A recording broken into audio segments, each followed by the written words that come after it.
All right. Hey there. Welcome, everybody. Christopher Inch with Texas West Capital. And of course, I've got Tillman and Andrew about to join me here at his Beards and Bitcoin on Wednesday. And so, again, what we usually do every week is we take a look at what's happened during the week with Bitcoin, some of the news and information that's out there. We give you our insights on that, as well as, really the idea here, guys, is to get beyond pricing with Bitcoin, right? To get beyond Bitcoin price, to kind of give you an idea of what Bitcoin really is, what it can be, the ideas of Bitcoin as a base layer in finance and what that means.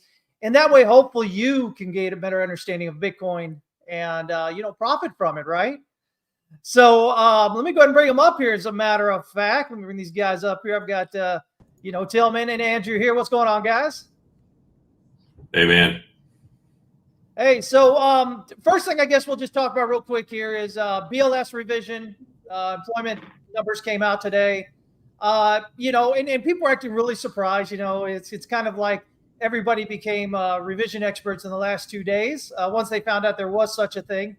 But if you don't understand how the BLS works, guys, they get their initial numbers and then they update them over the next 2 months. And then coming out a year later, they're going to revise them again. And they do this because the information is voluntary. And sometimes it comes in late. Sometimes it doesn't come in at all from some people. And so the BLS doesn't just like have this magic little tape that goes out there, whatever. And all of a sudden, they know how many people are employed across the country. These are estimates. Again, they're based on these companies actually responding with the information. So you're going to get revisions. A lot of people, it's easy to fall into conspiracy theory hole here on social media, but it's really not conspiratorial. It's just the nature of what it is. Now, that being said, we did have the revision today from the previous year, or from March there over that previous year. So 2023 to 2024. That was revised down 818,000 jobs. And that's quite a bit, but so it's the largest downward revision that we've had since 2009, just after the GFC. The other thing to note, though, is even with that, job growth has still been pretty decent over the last year. So you're going to probably see a lot of different economists and pundits and political, analysts or whatever coming out. And they're going to have a lot of different views on this. But at the end of the day, yes, the biggest revision since 2009. It wasn't a million, so it came in better than was expected. And beyond that, even when corrected for that 818,000 jobs, it's still the job growth has still been pretty decent, though it's been slowing. But it came pretty crazy out of the pandemic when everybody was allowed to go back to work. Everything shot up, was really this strong, crazy kind of environment. So just a real heads up on that. And the other thing, guys, is, dare I say it, potential short squeeze coming. Doesn't mean today or tomorrow. But when you look at this is probably one of the few things we'll actually say about Bitcoin price on this show. But it is interesting to note that we do have this continued open interest increase. And the average, I can't remember what the number was off the top of my head. But if you look at the 7-day rolling average for the funding rate being negative, and so this is, and when it does, it's usually quite a setup. And again, wouldn't be surprised to see some sort of short squeeze at some point here. But we'll see how things play out. I'm not saying it has to happen. I'm just saying, things are setting up for that. Again, guys, title of this show is what today? It's Bitcoin summer has been slow, but have you been stacking? Have you been stacking sats? I know these two guys have. Am I right? Yeah, that's right. Yeah, because we talk about it all the time here. Again, it's this idea that we believe in what Bitcoin is and where it's headed in the future, and we're seeing these opportunities that it's going to present. And so for us, it's about continuing to build on, not really worrying so much on the exact price you're getting in, because we're looking longer term out there. And I think if you take that look, if you've taken that look up to now with Bitcoin over a 4-year period, I believe, is that right, guys? Over a 4-year period, you're ahead. You're up there. So, you have to turn off your Mike is muted there, Tillman. Yeah, I think very few time periods at this point you're behind in Bitcoin. So it's if listen, I love Bitcoin. So let me get that out there first and foremost. But it should also remain in conjunction with your overall strategy and in proportion to your overall strategy and the other assets you own. And like it's just the thing that I think we need to discuss and why Bitcoin should be the main focal point from a topic of conversation perspective is because it's the newest and it's the best. And so it fits within categories that have a lot of crossover. Real estate has a lot of value. You should, if you look at any high net worth individual, they have some exposure to real estate, period, the end. Like, I don't know anybody that doesn't have any exposure to real estate if they can. And because real estate goes up over time. Why? Because there's scarce amounts of it. There's only so many square feet and the population continues to rise and people need a place to live. So those natural dynamics drive prices up over time, coupled with inflation, right? Things just get more expensive because the dollar has less purchasing power the further out we go.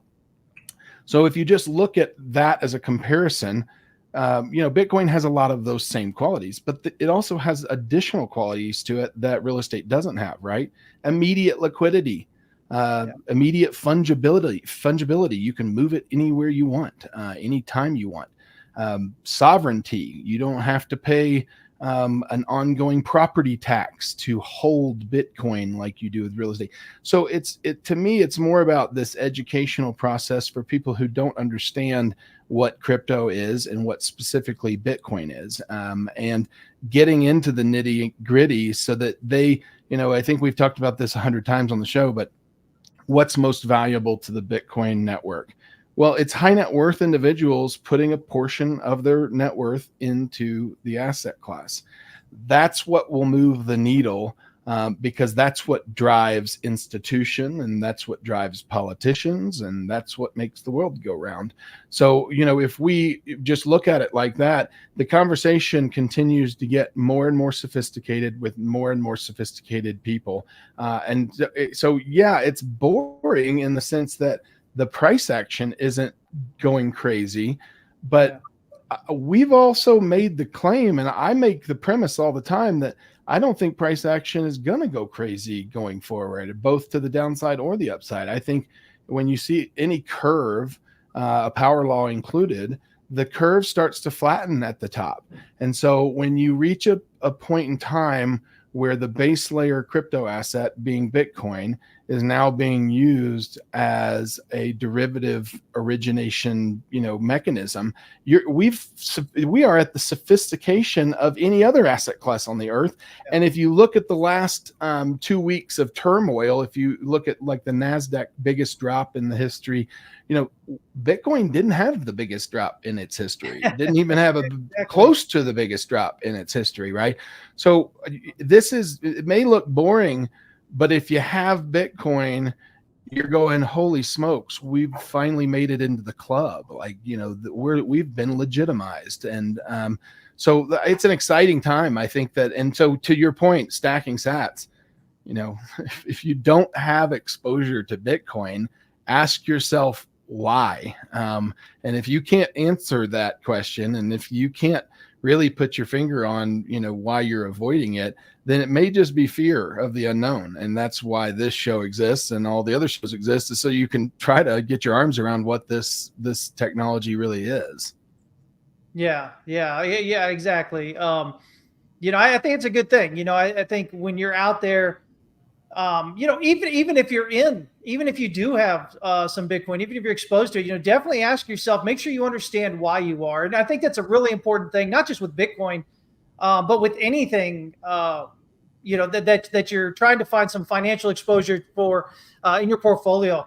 If you're exposed to real estate, ask yourself why. Make sure you understand your reasons, not just because. The reason being that if you understand why you're doing a thing, you're much more likely to follow through with it, right? It's not as easy to get scared out of it. And we see a lot of people that get scared out along the way with Bitcoin, right? And I think it's because they come in And their whole idea of Bitcoin is it moves fast, and they hope that they can get in cheap and make a lot of money in a short amount of time and get out before they lose their their whole sanity with the volatility that we've been used to seeing throughout the years. I do have a question here, though. It's got Luke here is asking, if supply shock does eventually happen, how could the price not skyrocket? What do you guys think about supply shock? You think that's a thing? You think it's the thing to really worry about here? Well, absolutely. Yeah. I mean, there's a finite amount. And if you look at any asset that has had the type of almost parabolic movement, not necessarily parabolic in its truest sense, but an extraordinary movement of price over a very long period of time on the back of adoption, I think that there could be a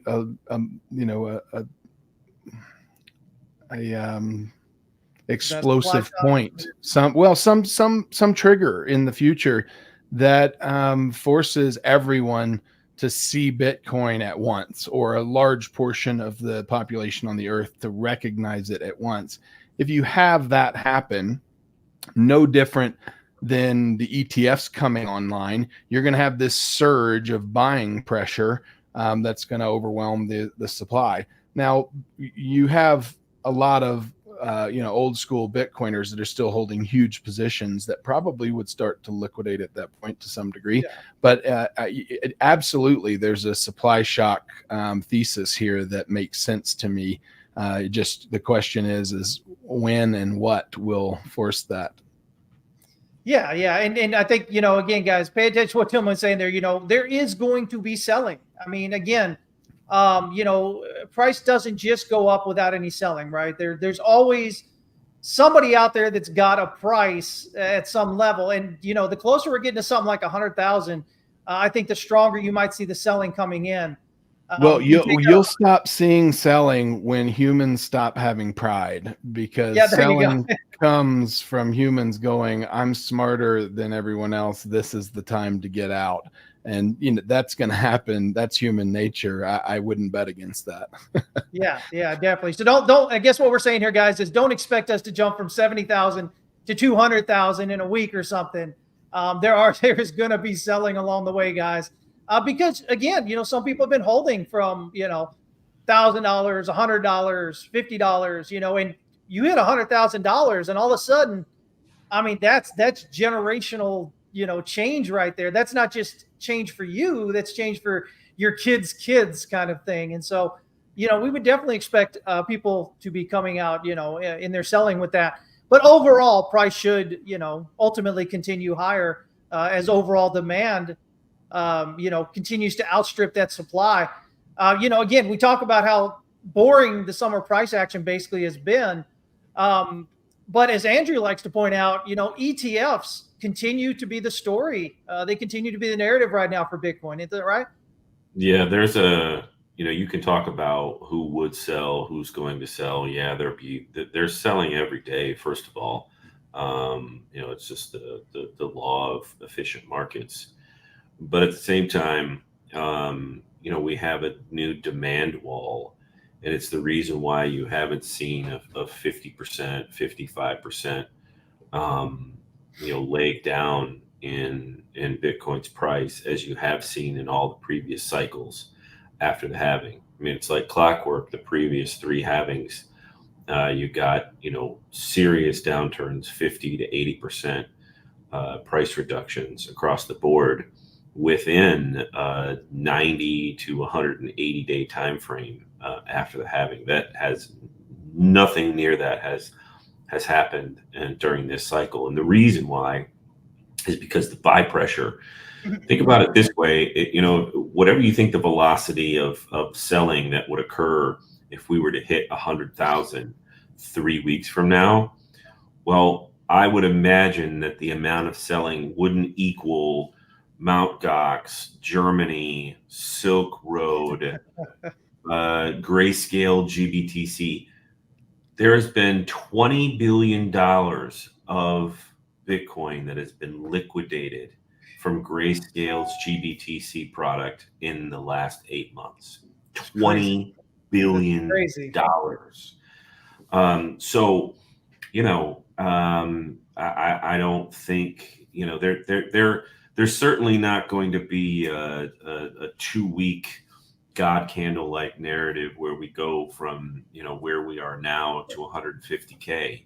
But I also do not think that the pullbacks that happen are going to be like they have been in the past, where over a 2 week period you can be down 32%. There's just been an adjustment in the way that the markets have absorbed Bitcoin as a legitimate financial asset. We've talked about it before. That's what Larry Fink calls it when he goes on the shows, and he means it because he's got a huge bag. I think that fund is up to 22.5 billion, and it's the fourth fastest growing in inflows ETF of all ETFs in the world so far this year. It's right up there with Vanguard's S&P fund, BlackRock's S&P fund. It's taken in more assets than the QQQ. That's crazy. Yeah, so it's a huge number. And there was a tweet that was put out by Eric Balkunas, one of the Bloomberg ETF analyst guys that are popular in crypto Twitter. And it looks like 2024 is either going to meet or exceed the all-time record for ETF inflows that was set in 2021 for 900 billion. Well, if the Bitcoin ETF inflows reaches 30 billion, which it's going to, what is that percentage? What's 30 billion out of 900 billion? It's not an insignificant number, right? Yeah. Isn't that a 3%? Who can do the math here? How much is it? About 3%. Yeah. So think about that, right? If we were assuming that people that were getting into Bitcoin were making a 1 to 1.5% allocation into their portfolio, well, what that number tells us is the people that are buying it are making a bigger bet that it's actually 3%. And could it be 5% 2 years from now? So, I mean, that was I think there somebody who I listen to a lot, Andrew, says to me all the time, reality lies in the middle. And it's like, humans tend to look at these scenarios as kind of the best case and then the worst case. And most of the time it's somewhere in the middle. The good news is that the markers have been set so high from an extreme perspective, and the political nature of what's going on right now globally and Bitcoin's involvement in that, it could be a joker in the deck that does squeeze the price.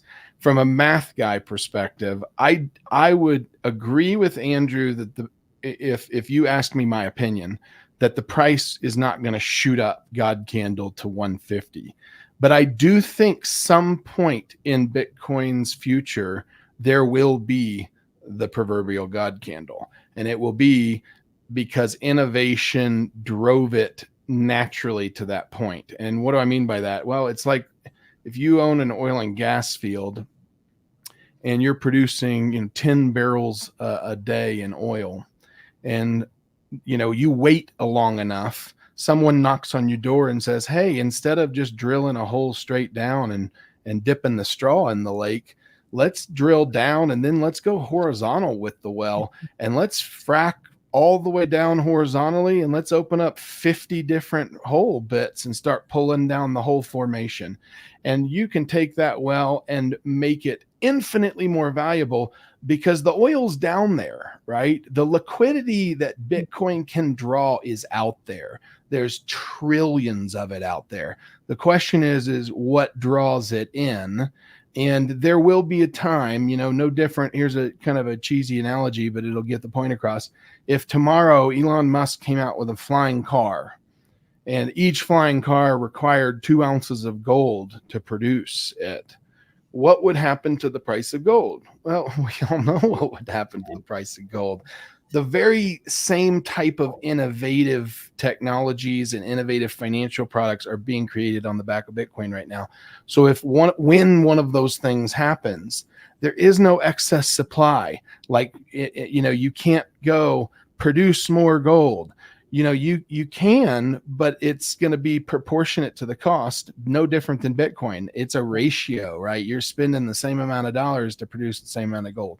So I think that there will be a day where we see the God candle, but I don't think it's anywhere close. I think we're still in the infancy. I think anybody who thinks we're about to see the God candle has been in Bitcoin too long, or not too long, but been in Bitcoin longer than everybody else. They've seen too much of the subterranean growth.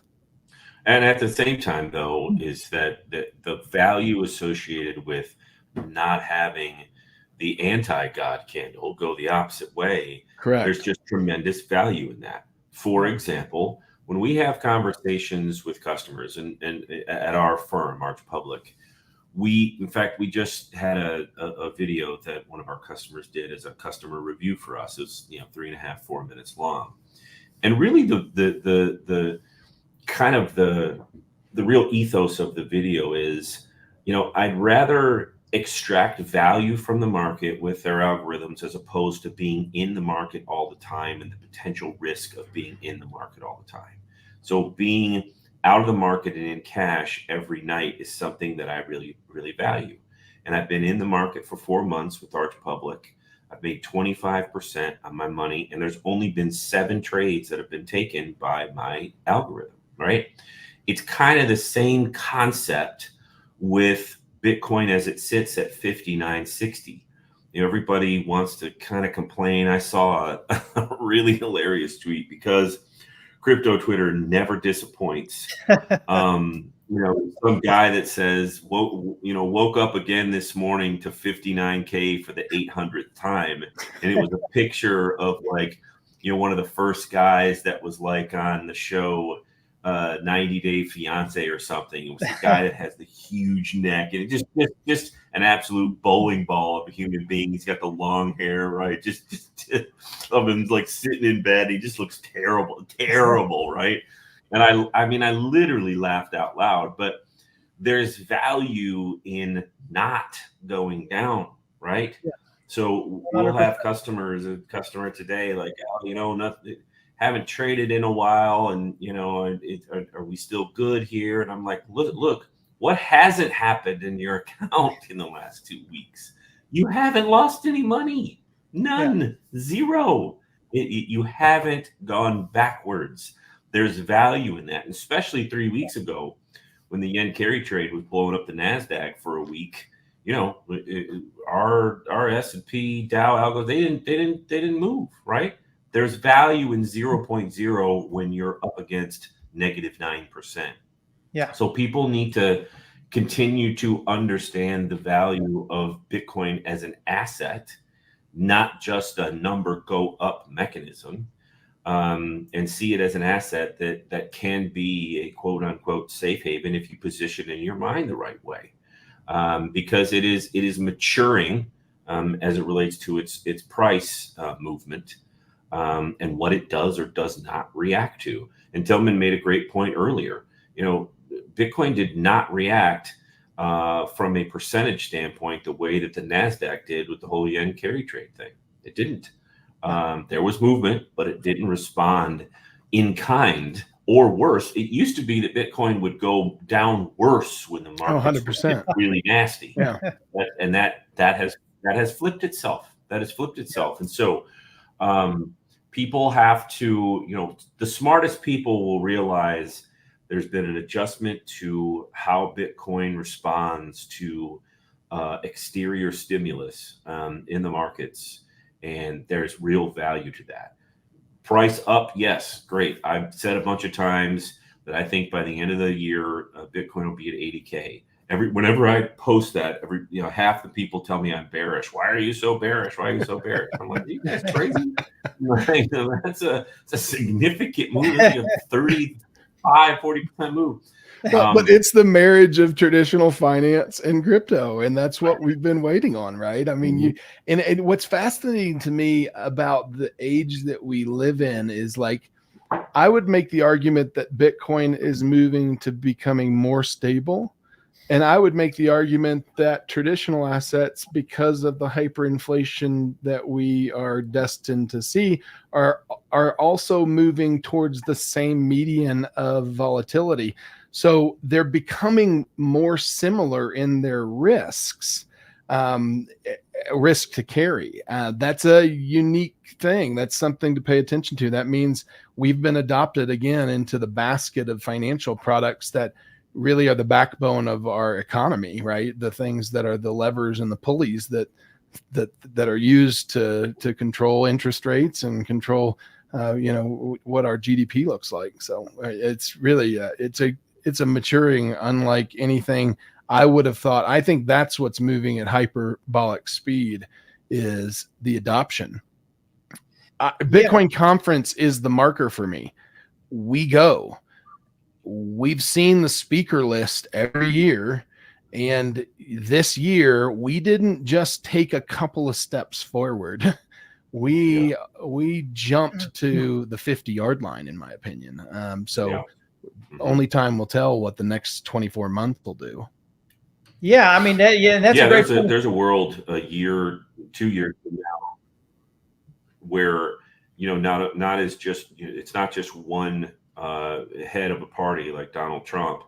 It will be, you'll have to come to the table. Both parties will have to come to the table. It almost happened this time. And if the other party was smart enough to do it, they would have.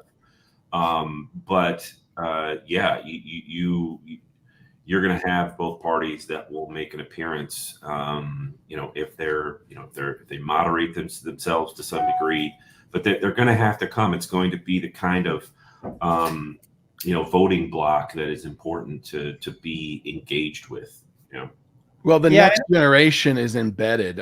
My mom sent me a text this morning, and it was a tweet from Eric Trump saying, almost ready to make a big announcement on a crypto project, getting very excited. Make sure you're in the Telegram group. And that's so far outside of the character of my mom. My mom is an educator, started several schools, loves, early childhood education, not in the crypto space, doesn't read the news. But if it's hitting her psyche, and it's on the back of politicians and politicians' kids taking it seriously, I would venture to guess that that's going to be a reoccurring theme. That's going to continue to happen. Yeah, and when we're looking at that, I think that's the important thing to focus on, is these other things we're talking about, because a lot of people are going to come into Bitcoin and have been coming into Bitcoin because they've seen what it's done in the past. And maybe they didn't know anything about it, but then everybody starts talking about it. Then they look at the charts, they go, oh my God, yeah, look at how much it's rallied all the time. Look how far it's come. And so unfortunately, they come in now with that same expectation, but we're not going to get those same kind of returns. As you were pointing out earlier, and now we're at this point where it's much more of this, we've got this institutional interest and whatnot now. So fundamentally, the way in which Bitcoin grows now is different. It's not just, up until, recently, it's basically just been speculation, right? It's just been, listen, it's going to go up there. We have our hopes for what it's going to do. We'd like to see it do these things, but, we don't have that institutional involvement yet. Now we have it. And so, the way in which it works, this is something I was telling people about a few years back when I said, when institutions come in, the way in which Bitcoin moves, the way in which it grows, are going to be different, because now we've got those who are big institutional players who Bitcoin is not their only thing. It's a part of their overall portfolio, and they're going to treat it the way they treat all the other parts of their portfolio. It's this overall growth strategy, with their portfolio, not just, Bitcoin. And so it becomes kind of, unfortunately, for new people who are coming in and they're looking at just price, they're like, oh man, we're going to do that. And then it doesn't do that to that extent. And they're like, oh God, and so all of a sudden they're obsessing about price. But again, once you get beyond that price and you start looking at these other things we're talking about, and the things we've been talking about every episode, about the future of Bitcoin and what it means for not just Bitcoin, but us, as human beings out here, as people. I think that's where the real kind of, the real benefit from all this is. And if you're in Bitcoin, you're going to feel that substantially, regardless of the fact that price isn't skyrocketing 100x in a week. But you have to get out of that mindset, right? You have to get out of the price is the only thing that matters mindset. Now, as a trader, I can understand that. I go in, I trade the markets every day. That's okay. But as I always continue to say, even though I do that, get this bag of Bitcoin over, I'm just not touching. That's in there to continue to grow toward this future. And I think people really have to look at that, because even when you're looking at, basically leveraged plays on Bitcoin, you're looking at, MicroStrategy, which has been a great buy. And you're looking at Bitcoin miners, right? And man, I get asked so many times, everybody's like, man, miners, are they going to, is this really worth buying? Are they really going to go anywhere? And I think people are missing one of the bigger points of that, which is the whole AI HPC kind of integration. Again, miners just being big data centers. There's some retrofitting that has to go on, because Bitcoin miners can mine dirtier, in dirtier areas than AI. AI has to have a much cleaner data center, basically. But there's just some retrofitting that has to be done there, right? And we're starting to see, as we've been talking about, these miners getting in there and getting these contracts with these HPC and these AI companies. And so now we look and we have the 13Fs that have been rolling in, and we're seeing people like George Soros and some other big names out there. They're putting their money in miners like Wolf and others. And I think that's important. I think, when you get there at this point, if you're in the market as much as I am, you feel the sentiment, you really you get it. People give it to you, on a daily basis. That's kind of what you're looking for. When price is finding a bottom in a market, this is what you're looking for. You're looking for people to doubt. You're looking for people to not really believe in it. You're looking for people to be skeptical, because that tells you, okay, well, people aren't really paying that a whole much attention to it, right? And that's usually when it goes. And so I think if you look under that and you see, okay, well, who's getting involved now? How much are they getting involved? Not just from, like I said, Soros and others just buying into these, but also the contracts that are coming up that they're signing with these big AI companies and these big HPC companies. Because again, it takes like 1.5 to 2 years to build out a data center for AI. And 2 years from now, if you're an AI, it's not going to work for you. You've got to get in there. You've got to get access to this, to this power and to these things now. And so I think, again, if you're missing that, I think you're kind of, missing the forest for the trees. You're getting, sapped into that whole, everybody doesn't believe it's going to work and it's going to do. We could look at, the one that really stands out to me, just since that August 5th drop, is MIGI, M-I-G-I, Mawson. Holy crap, that thing rallied 230%. That was the best performing Bitcoin miner off that August 5th swing low. And so every week, of course, in the Bitcoin mining stocks report that I publish, we look at 18 different publicly held miners. And we kind of, we got the charts out there. We update them every week with our expectations. So that setup actually worked out really great. But, we give news and information as well and other things out there. And so, I do this every week through this. And, I continue to think that that is probably still a great play to get into. One of the better ones as far as stock goes. Anything having to do with Bitcoin, in my opinion, has a premium on it compared to any other play that you're making.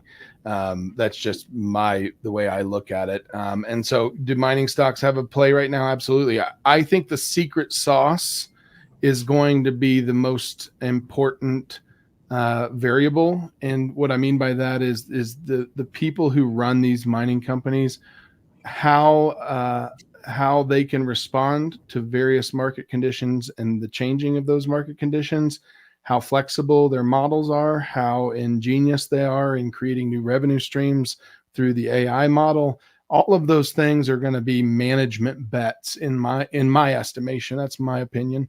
And so when I look at that industry, I look at, okay, number one, it's a bet on Bitcoin. Number 2, it's a bet on AI.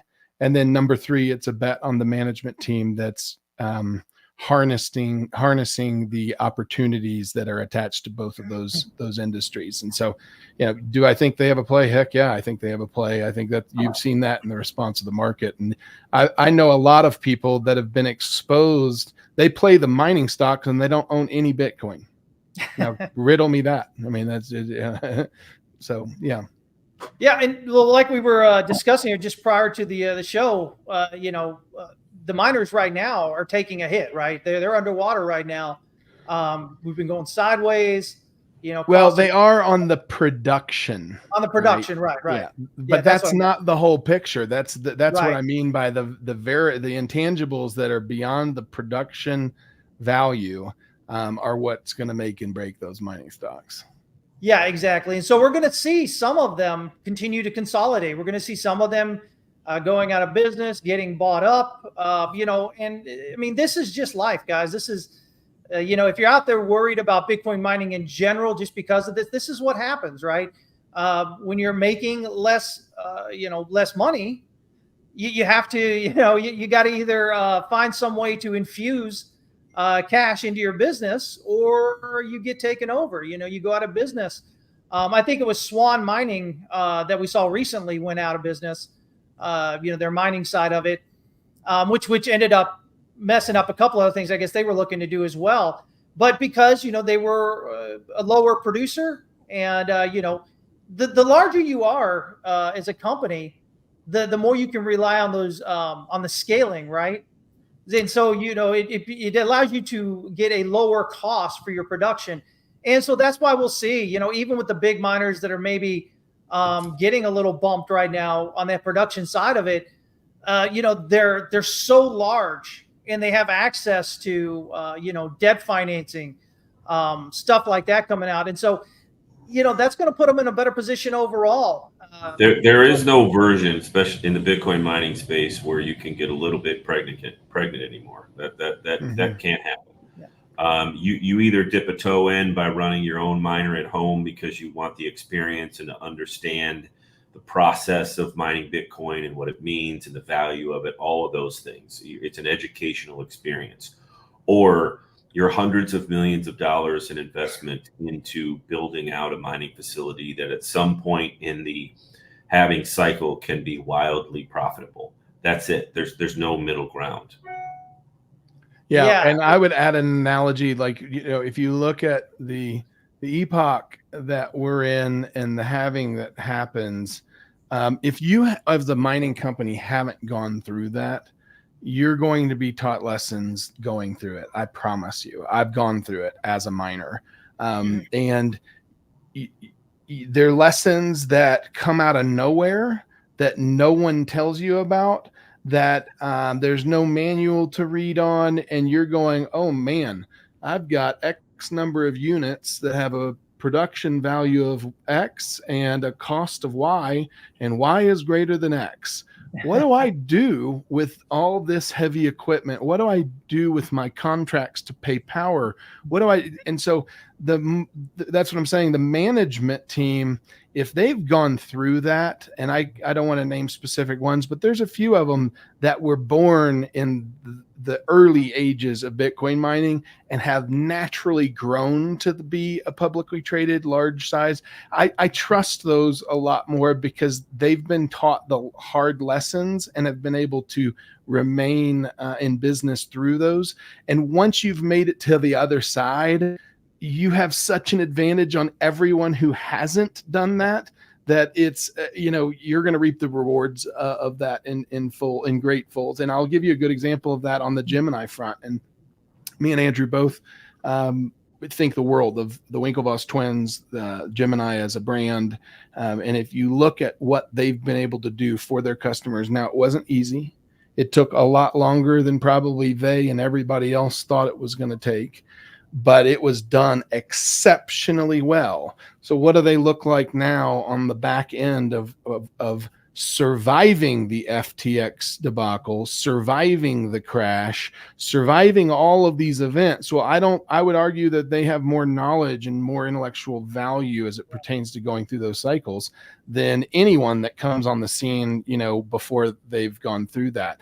And so as a mining company, I just look at like, this is going to be a great a learning lesson for both investors and the mining companies themselves as to what not to do next time. And that's good for the whole industry, because that knowledge will eventually become standard best practices, standard operating procedures, and you'll have a lot less failures, more stability in those stocks, and less risk for the retail investor at the end of the day. Speaking of the history of the Winklevoss twins, and again, their value to the Bitcoin community, they were the first individuals and company or corporation, however you want to look at it, that applied for a spot Bitcoin ETF, and they did it in 2013. Yeah. They did it 11 years ago. Okay. Crazy.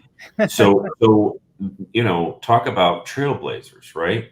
Yeah. So not only that, but they've effectively been the only exchange here in the United States that have absolutely bent over backwards to engage in good faith, regulatory conversations in 15, 16, 17, 18, 19, right? Way before anybody else, everybody else was trying to avoid those conversations and move their office headquarters 7 times in 9 years to adjust to regulators, looking for folks. So, the value that they bring to the Bitcoin community in terms of knowledge and experience, it's hard to match based on the fact that they're still producing quote unquote product. Gemini is still a meaningful and now best of brand exchange here in the United States, fully compliant.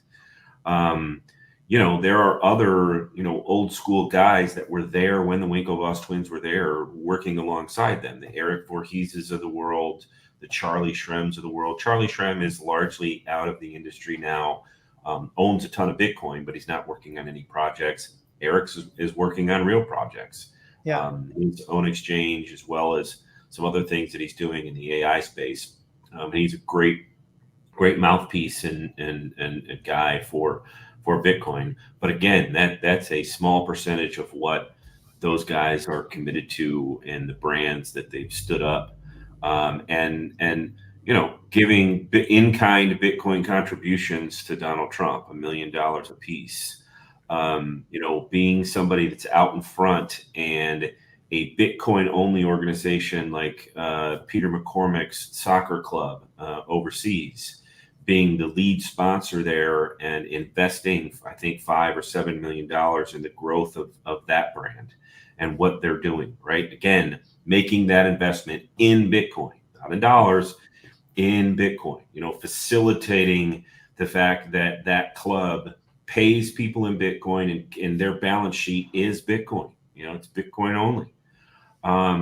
So they put their money where their mouth is, and they've done it again and again and again and again and again and again, even when they've gotten punched in the proverbial mouth. And they picked themselves up, and they went toe to toe with Barry and those folks and DCG and Genesis, and they came out way on top, and their customers were forced to hold their crypto assets, largely Bitcoin, and benefited to the tune of 200+% in returns when it was returned to them in kind. Just a remarkable arc of the process with those guys and what they do and what they built. Well, and that equated to the mining side is you have the same type of folks in the mining space that have ridden through the cycles. They understand this. Look for the true committed believers in Bitcoin, and you will find solid projects in most cases.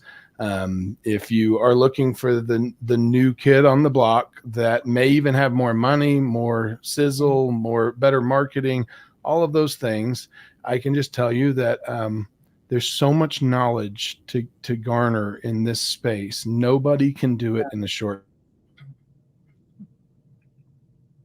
By the way, just a thought on the job revision thing. Yeah. I know that he got zapped there for a minute. Let's look at the job revision thing as a potential catalyst for the rate cut in September, right? I mean, that gives cover for whether it's 25 or 50 basis points. That gives cover for that rate cut. So, governmental numbers are all, smoke and mirrors anyways. When they come out, they're based on averages of averages for years and years and years.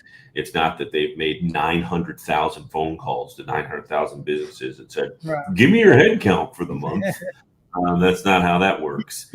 It's models upon models. And again, this is the largest revision since 2009 with the financial crisis. So that we should be aware of that, right? That's something to be interested in. But it goes again to the ethos of Bitcoin and sovereignty, right? Like if you're putting your hopes and the path that your life is going to take based on what the government can do for you, that's not a reasonable take. You got to go out there and make wise decisions with the capital that you can keep. Bitcoin should be a big part of that, given the sovereignty associated with it. So, I think for me, the bigger headline associated with the 818,000 revision of jobs that were actually not added and a move down is that it gives no question cover for a rate reduction in September. Yeah. Am I back? Can y'all hear me again now? You're back here, man. We got you. Yeah, I couldn't agree more, Andrew. I think that's probably a foregone conclusion at this point, which is going to be fun. More liquidity is more fun. That's the way I look at it. Always, right? Yep. So, again, I think we're all on board here. Probably get at least a 25 basis point rate cut coming in September. I don't think we get the 50. I still don't think we get the 50. I think we keep it at 25. And then I think maybe we get another 25 after that. I just don't see any reason, for the Fed to have any huge cut coming in like they had the huge hikes, when the hiking thing started.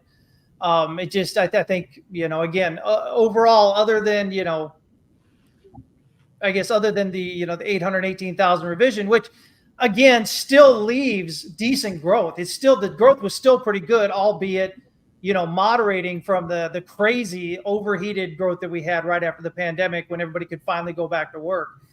I think when we kind of look at that and we look at everything else that's going on there, and GDP and things that are still going, I don't think the Fed really has enough in there to really say we have to have these extreme cuts. I think, you take it a little slow here coming in.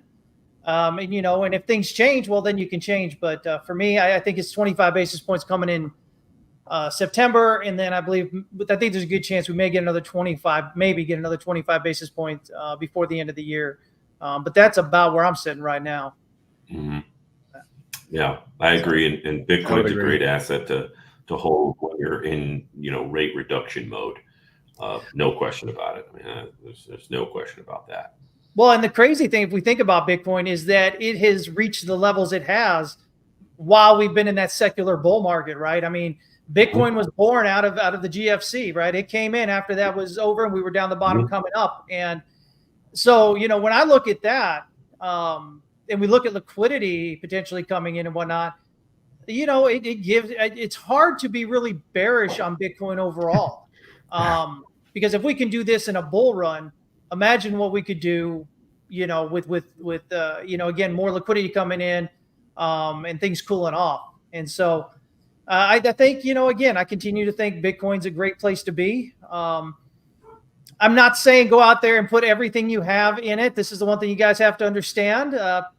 It's like anything else. You have to put in what you're willing to lose, what you're able to lose, not even what you're willing to lose.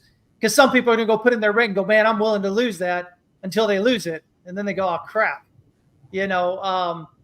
But, I continue to be of the thought that, hey, listen, guys, if you're out there and if you've been bored with Bitcoin price action this summer, you should have been out there trying and still now hustling, making a few extra bucks somehow, mowing a lawn or something, and using that extra money to buy more Bitcoin. Because, again, if your time frame, if your time preference is longer, 2 years, 3 years, 5 years, 10 years going out there, then what are you doing not buying more when you have some extra money, right? Decide, listen, I can go out and I can eat out today, with my buddies and goof off and whatever and blow that money and go to the strip club, whatever you're doing these days. Or you can invest in something that's probably going to be a lot more beneficial to your future than most everything else you could do. You just have to have that time preference, right? You have to have that patience, and not to just sit there waiting for price to go up tomorrow, but getting out there and figure out, okay, how can I make more money to kind of, add to that? And nobody else has anything to say with it. Okay. Well, you kind of abruptly ended that sentence. It wasn't like a smooth transition there, Chris. I couldn't agree more, though. I think you're right. I think, it comes down to discipline. If you're bored with Bitcoin right now, I would point you to a strategy called dollar cost averaging that is very boring. We specialize it at our firm. We love it. We believe in it. We have not found one person that can convince us otherwise. And so it doesn't matter if Bitcoin's boring. Don't look at Bitcoin for your thrills anymore. Find another thing to look for your thrills. Go skydiving, go get into biking, go work out, go touch grass. I don't know. But if you're going to make poor decisions if you're making it based upon whether you're bored or not, I can promise you. So I would not use that as a variable in your decision-making process. In fact, I would put measures in place to prevent my weakness from entering into my decisions. And that, in my opinion, would be weakness. Yeah, no, I think that's a great idea, guys. As both Andrew and Tillman have now pointed out, you got to be aware of the downside, right? Not getting the downside to the extent that everybody else is a plus. Not getting downside the way we used to get it is a plus. If your weakness is there, understand what your weakness is and deal with it, because that's becomes a plus then. Don't set yourself up, especially if you've been out here collecting Bitcoin and stacking sats and whatever.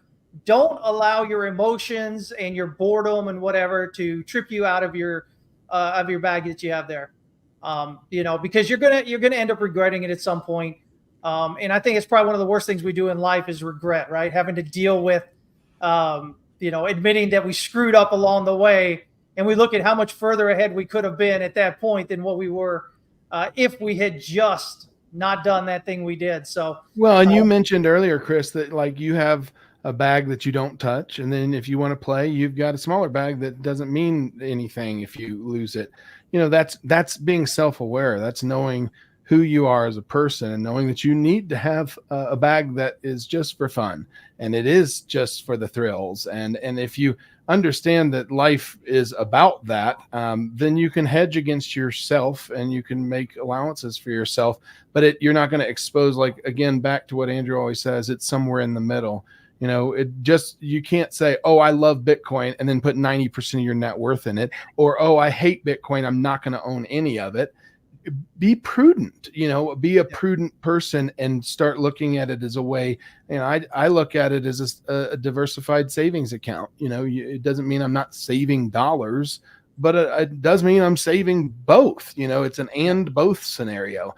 And if you start to take that balanced mentality and that balanced approach, then you celebrate price drops because you have liquidity on the sidelines ready to buy some more, and your average cost is going down, and that's a good thing. You're getting product on sale. But you know what? In that moment, you'll be tempted to go all in because, quote, price is down, and then the price will go lower and you won't have any more liquidity to buy, and you've got yourself in this pickle, not because Bitcoin's not something that you should buy, but because you didn't go into it with a strategy that wasn't based upon emotion and not based upon it's like going down to the kitchen when you're hungry. oh man, that's a bad scenario for me at night. If I head down to the kitchen at 11:30, no telling what I'm going to eat. You know what I'm saying? But if I meal plan and I hold myself accountable to portion control and to specific types of foods, then I've taken that temptation away from myself. And even to the point where, you know what, I don't go down to the kitchen at 11:30 because I know what's going to happen. And There just you go. like I don't, anytime I start thinking I'm real smart, like Bitcoin's got to go up from here. When I left the Bitcoin conference, every person there was thinking, it's a can't miss. We got politicians jumping on the back. This thing's going to 100 within a week. In fact, there was a lot of buzz at the conference that they were going to push it to all-time highs at the conference. Well, we had a huge crash right after that.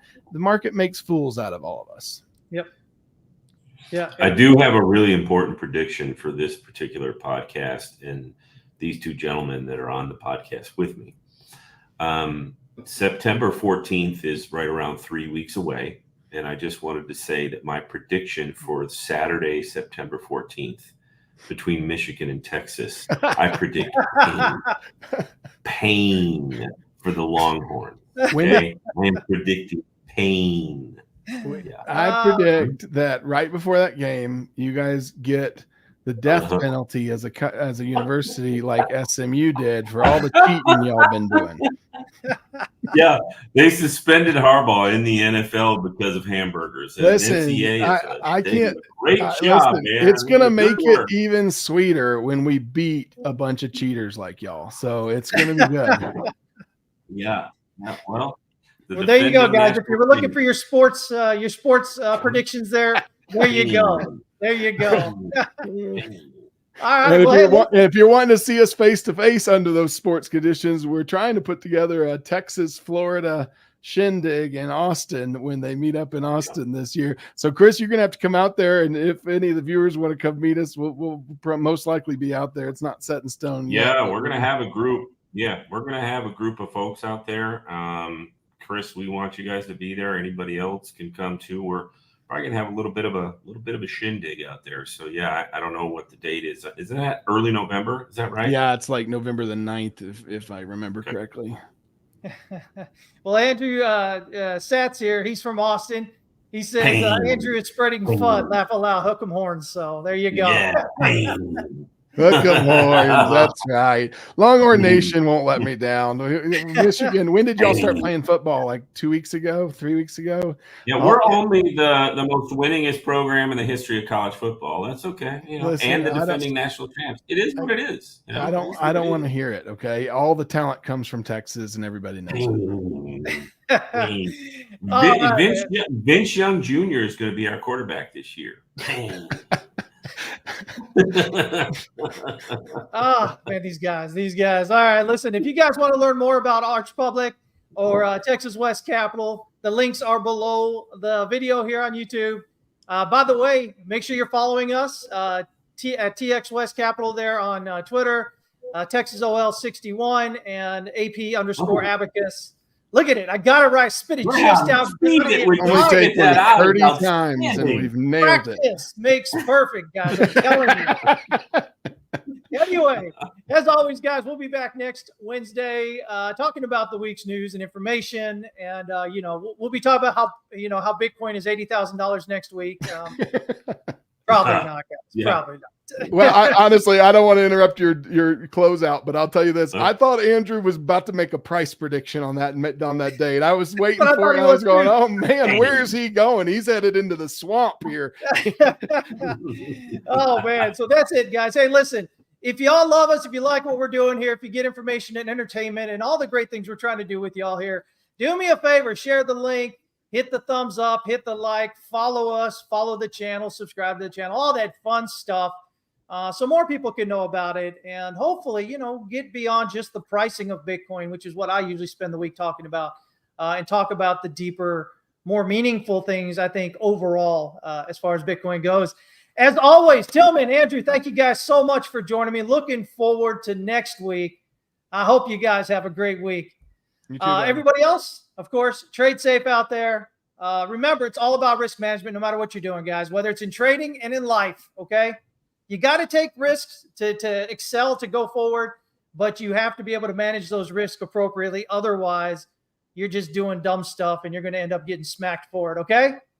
All right, everybody, take care. Have a great week, and we'll see you next Wednesday.